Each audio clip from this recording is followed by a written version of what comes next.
Welcome, everybody. Welcome to our live streaming clinic today. I am your host, Doug Erickson, and we also have Matthew Swinnerton, who is at the Santa Cruz Tech Exchange store today, and he'll be working with Philippe to give you a pretty cool clinic.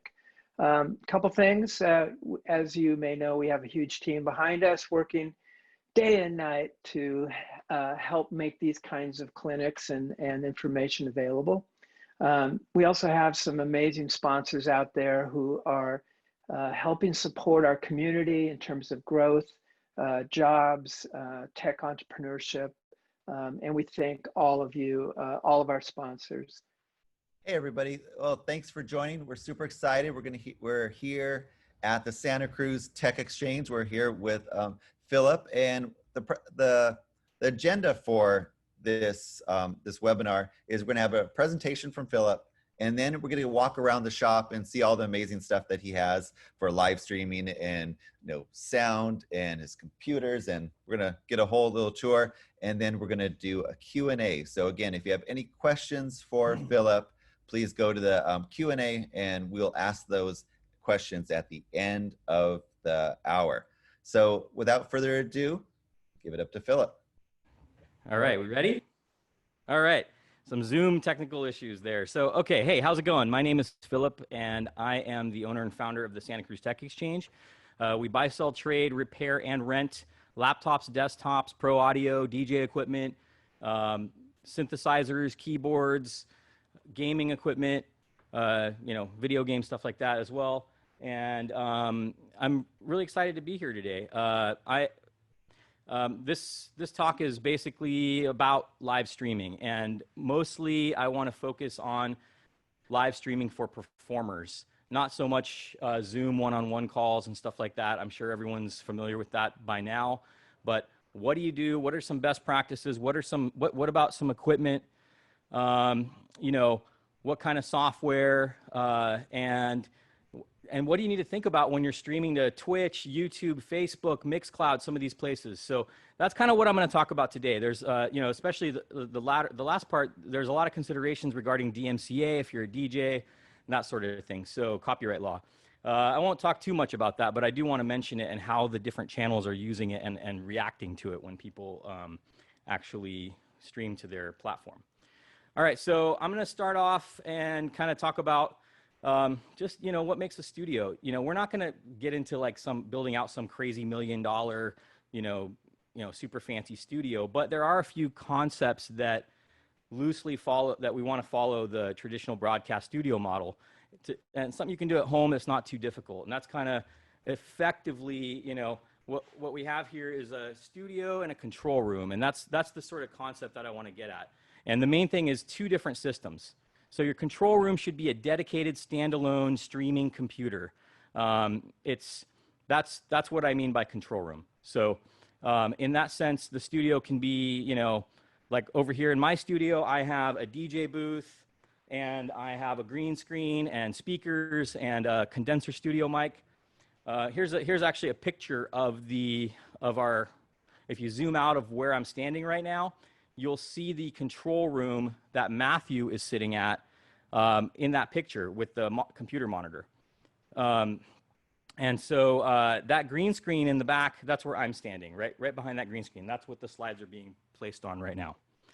And quickly, I just want to mention, if you are trying to record do a multi-track recording with artists, take a look at Cubase and VST Connect Pro Performer. This is a little bit of a tangent, but really I just want to say, this is the best way to sort of have an artist remotely and kind of multi-track them and bring them in. And right now it's half off, so I just want to mention that if you're actually looking to multi-track record artists, that's the best way. You're going to need a DAW and Cubase is your DAW, but you're going to need a computer to run that. And come talk to me and we can help you figure out what the best thing is for that.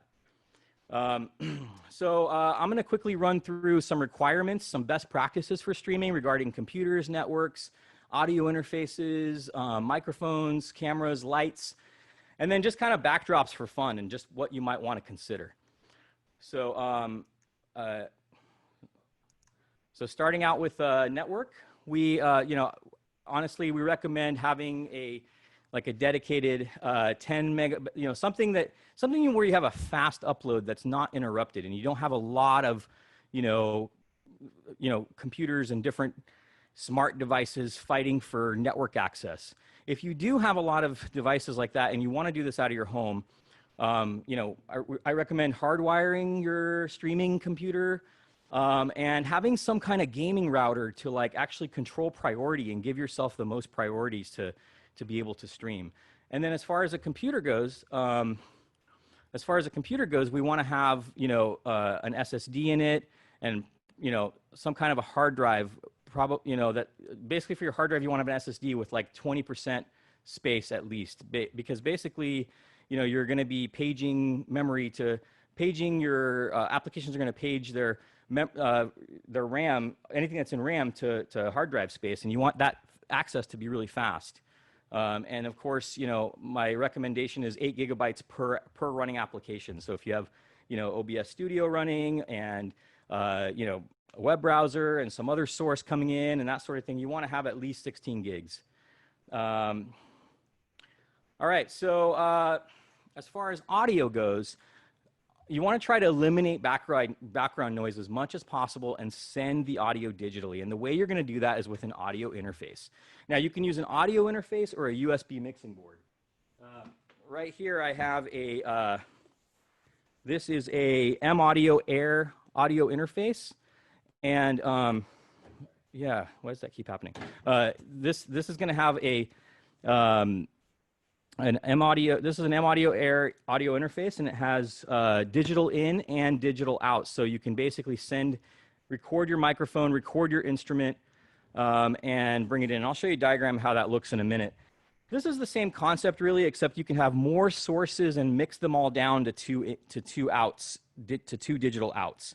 So you can have, dual microphones and like 4 or 5 different instruments coming in at once. Well, this one you can only have, 2 or 3 instruments and a microphone or 2. But we do have an 8-channel, a 12-channel, a 16-channel, and you can basically run a whole band through two digital ins. And then you'll want to have some kind of a microphone, like an XLR dynamic mic, or a this microphone I'm talking on right now is an EM91C. It's a Mackie condenser, and effectively any condenser mic is really great for vocals, and I think that's important. If you're going to actually DJ and you want to have like a talkover where you're kind of ducking the audio down, then you'll want to use a dynamic microphone like this Shure SM57, SM58, something like that. We also have some Mackie dynamic microphones, and if you're just plugging in USB to your computer, you can also get away with one of these like USB condenser mics or something like the Yeti or the Blue that people have been using. I mean, this is just those are just condenser mics that you can plug in and you're good to go. So, and of course we've got these really cool arms that just attach to your desk that actually have a XLR cable built into them that you can then, just kind of make it real simple and clean, just like this. All right, so so this is kind of what an audio interface setup would look like, where you basically have a digital audio interface to your computer and speakers that you can hear it out of, a microphone for your voice, an instrument, and some headphones. So that's the whole sort of ecosystem there.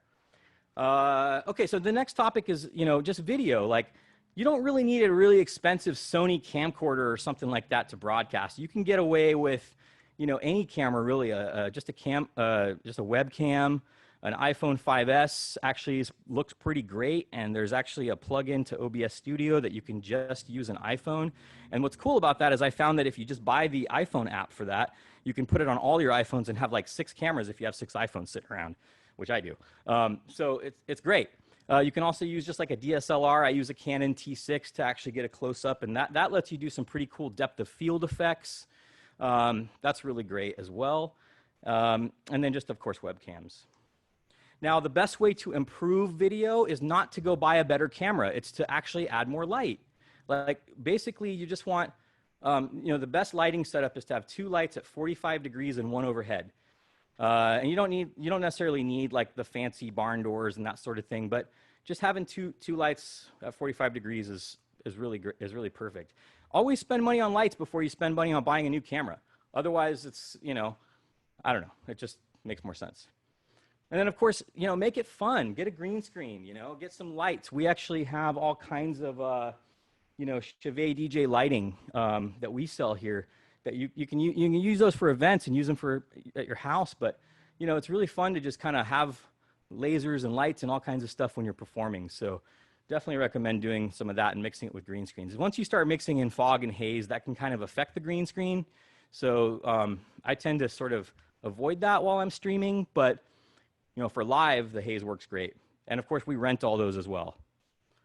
And then just, talk about software briefly. OBS Studio is what I use. There's a few studio packages out there. The rule of thumb here is just use what you're most comfortable with. I find OBS Studio to be great because it's free and, it's open source, and I'm also a programmer, so I can get in there and kind of like make plugins if I want or do whatever I want with it. This Restream is kind of interesting because that will let you take the output and send it to multiple channels all at once. There's a lot of considerations when you're using Restream, but you can send the video to Facebook, Instagram, YouTube, Twitch, you name it, all at once. And that's what's great about that. And of course, you might want to think about some editing software like Premiere Pro, Final Cut. iMovie works great. That's the free one, comes with every Mac. Okay, so just talking about channels real quick. The main consideration here is, well, there's two considerations really. There's DMCA copyright law, and then there's also just, what's your audience on each channel and what's your goal? What are you trying to do? Why are you sending people to these channels? So, YouTube is a great place to kind of have these kinds of presentations and tutorials. People go there for that. Twitch, people go there to watch a performance, whether it's gaming or whatever. Now, there's a lot of copyright things happening with Twitch for DJs especially. They're kind of starting to crack down on people playing music, but that's, they're going to have to make a decision. It's kind of in their court what they choose to do. YouTube and Facebook Live have both started blocking people when they're trying to stream, or they'll mute your audio. Those are the problems there. Mixcloud is I want to mention Mixcloud because it's a great place to stream a DJ set, and actually, effectively the royalties go to the artists. And Mixcloud has figured that out. I don't know, no one else is really doing that, and I think it's great. If you want to learn more about this, I've actually recorded an interview with a good buddy of mine, and I'm going to post it on our YouTube channel. It talks all about this kind of stuff, and I think it's really important to just get a handle on it. Also, as far as audience goes, if you're going to go to Facebook, you're going to get an instant crowd. So that's kind of cool. It's a great way to just get a lot of attention all at once. Twitch, you're going to get people to stay longer, but Facebook, they'll see you and then they'll probably leave. That's kind of how it works. So anyway, thank you very much for listening to me ramble about this stuff. I think Matthew's here in the shop, and we're going to just walk around and show you a couple of items, just a couple things that we have around here, and introduce you to the shop for a minute. So let's do that. Okay, so we're going to walk around the shop here. So give us 1 second. We're going to give. Can you hear us? Yep. Okay. So you're going to give us a tour of the shop. Yeah. Hey. All right. Here we are. I got my mask on. So that way I don't infect Matthew with my love. Okay, so here we go. So show us around. So let's start off with your actual setup for what you did. So this is our DJ setup over here. This is a Denon DJ Prime 4. It's the flagship Denon controller. We also sell Pioneer DJ. We have some microphones and different things. And then over here we have laptops that we've refurbished. They're all for sale. We've got PCs over here, Macs over here. And, effectively when we refurbish any computer, we always try to make sure they've got like an SSD, that they've got the latest version of the operating system. And, with Macs, we always stick to like -1 because the latest doesn't always work with all the apps that are out there. So these all have Mojave on them. Windows 10 on all the PCs. And then we got some desktops down here. I don't know if you can see that. See some desktops down here. Lots of desktops, lots of monitors, iMacs. And then up top over here, we've got keyboards and synthesizers. We are an authorized dealer for all these brands you see here: Akai, Casio, Ooh, did I pull that out? We're good. Okay. Akai, Casio, and we got Korg over here. And it's a bunch of used items that, you know, we buy still trade. So if you want to trade up to anything, please come talk to us. And then I want to take you over here to our synthesizer station, where we also stream from time to time. You'll actually find some videos on here on the web. This is a Korg Volca station. So kind of got some all kinds of different Korg Volca synth units. And then we've got the Korgs over here. And then we got sequential keyboards over here. We've got a Prophet 6 and a Pro 2 and drum machines. And here's that USB Alesis audio mixing board that I was talking about earlier. This is an 8-channel. So we can kind of just run all this all at once. You know, run all these keyboards all at once. All right, and so back here we have Pioneer DJ stuff. You know, these are like the flagship DJ controllers you see in all the clubs and all the DJs play. High quality headphones, and then all of our audio mixing boards and that sort of things over there. And just real quick, I just want to show you back here in the back. I've got one of my techs here. We're soldering. We're doing a motherboard repair right now. Yes, this is Jason. He's our lead tech. And we are actually repairing a water damaged motherboard as we speak. So if someone tells you that they need to replace your board, come talk to us first. We might be able to fix it. Save you some money. All right, cool. So I guess we'll head back up to the front. And if you guys have any questions,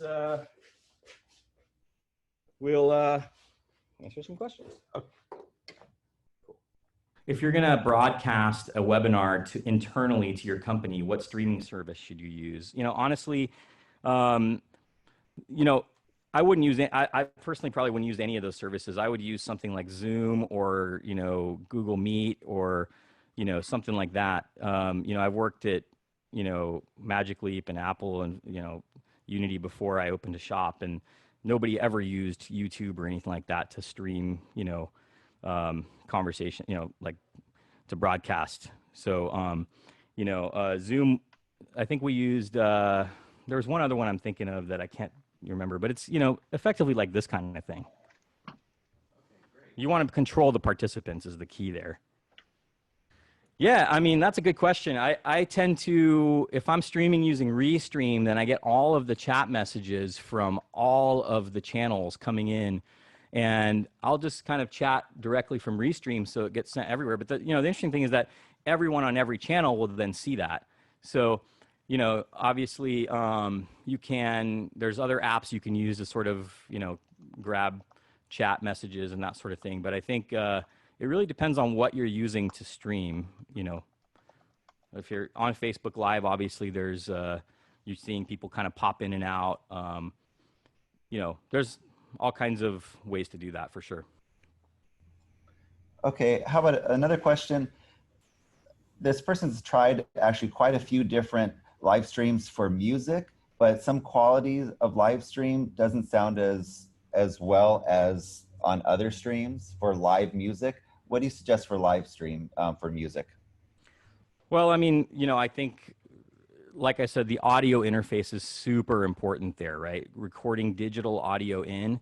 You don't just want to have a, you know, microphone kind of, you know, off your Mac or off your iPhone recording your music. You actually want a digital audio interface with the correct type of microphone, whether it's condenser or dynamic, depending on your situation. I mean, it's just like a recording studio. You know, you're recording digitally in, and then you want to make sure that the bit rate is, you know, like, are you recording at 44.1, 44.8? What are you sending the stream out at? And then what is the service? Most of the services will support all of that, but it really depends on, you know, it's got to start at the source, I think. I don't know if that answers your question, but I think that's how I would look at it. No, I think that does. 9 times out of 10, it's the lack of an audio interface or a USB mixing board that causes problems.